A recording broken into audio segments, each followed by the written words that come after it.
Ito gamit ko ngayon tayo TV, electric fan. Ito yung setup ko, solar panel. Naka-off na yung Meralco ko. Tapos dito isang electric fan, yung aircon.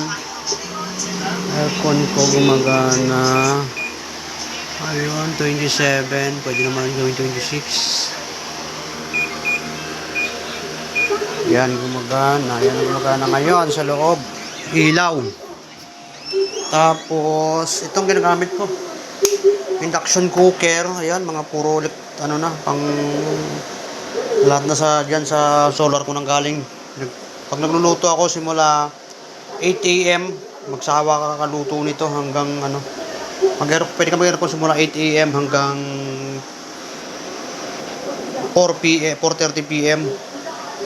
Pwede rin sa gabi kung mataas yung battery, kulang pa yung battery ko. Kung malit lang aircon, kayang-kaya. Yung 1.5 horsepower kasi aircon ko. Ito, isang rep. Gumagana. Yan, may isa pa akong induction cooker dito. Ito, ano ko na lang to. Reserva ko na lang. Yung pang emergency na lang yung ano ko. Yung kalan ko na ano, na gasol. Yan, ito yung ilaw, gumagana. May electric fan pa ko rito.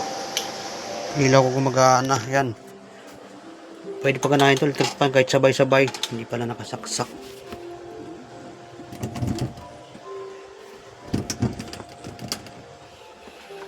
Yan, kahit sabay-sabay, electric fan.